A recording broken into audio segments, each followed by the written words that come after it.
ভান্ডার থেকে শুরু করে যা যা প্রকল্প সুবিধা পাচ্ছে মানুষ, আমরা জিতছি তাই এগুলো আছে, আমরা হারলে বন্ধ হয়ে যাবে। কি বন্ধ হয়ে যাবে? আপনার বাড়ির আলমারির টাকা ওগুলো যে বন্ধ হয়ে যাবে? আপনি আলমারির চাবি নিয়ে চলে যাবেন?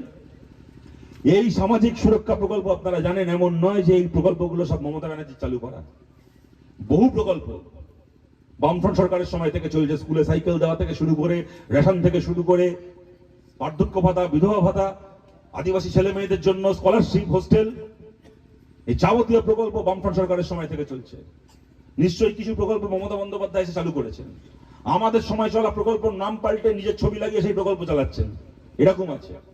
কিছু প্রকল্প হয়তো আরো চালু করার সুযোগ রয়েছে, ওনারা চালু করেনি। আপনাদের পরিষ্কার একটা কথা বলছি, কোন রকম ফালতু কথায়, কোন রকম ভুল উস্কানিতে কান দেবেন না। যত সরকারি প্রকল্প চলছে, এই প্রকল্পগুলো মমতা ব্যানার্জির বাড়ির টাকাতেও চলছে না, এই প্রকল্পগুলো বুদ্ধ ভট্টাচার্যের বাড়ির টাকাতেও চলছে না, এই প্রকল্পগুলো অধীর চৌধুরীর বাড়ি থেকে টাকা এসেও চলছে না। এই টাকাগুলো মানুষের টাকা, মানুষের প্রকল্প, মানুষ পাচ্ছেন, কোন নেতার দয়া পাচ্ছেন না।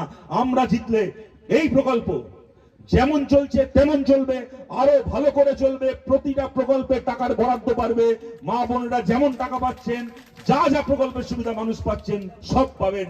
খালি একটা জিনিস বন্ধ হবে, আজকে একটা প্রকল্পে নাম তোলার জন্য তৃণমূল কংগ্রেসের মিটিং এ যেতে হয়, মিছিলে যেতে হয়, ওদের কথায় ওই এনআই এর গাড়ি আসলে ঢিল ছুটতে হয়, ওদের কথায় সিবিআই এর গাড়ি আসলে, ইডির গাড়ি আসলে ভাঙচুর করতে হয়, তৃণমূলের কথায় ভোটের দিন পোলিং এজেন্ট হতে হয়। এই যে তৃণমূলের গাজওয়ারি জুলুমবাজি বন্ধ হবে। একটা বাড়ি তৈরির টাকা পাওয়ার জন্য যে আগে ধার নিয়ে তৃণমূল কংগ্রেসকে 40,000 টাকা 50,000 টাকা জমা দিয়ে আসতে হয়, তারপরে 2 লাখ টাকা স্যাংশন হয়ে আসে, বাড়ি তৈরির চেক আসে। 100 দিনের টাকা পাওয়ার জন্য আপনার অ্যাকাউন্টে 100 দিনের টাকা জমা হবে, তার আগে পাসবই নিয়ে চলে যাবে তৃণমূল। তারপর আপনার কাজ হচ্ছে টাকাটাকে তুলে নিজে 500 টাকা 1000 টাকা রেখে বাকি 8,000 টাকা 9,000 টাকা তৃণমূল নেতার হাতে তুলে দেওয়া। এই যে গাজওয়ারি তৃণমূলের, এই যে টাকা চুরি, টাকা লুট, এইটা বন্ধ হবে। প্রকল্প যেমন চলছে তেমন চলবে, প্রকল্পের বরাদ্দ বাড়বে, প্রতিটা পাই পয়সা মানুষ সরাসরি হাতে পাবেন, 1 টাকা কারোর পকেটে যাবে না।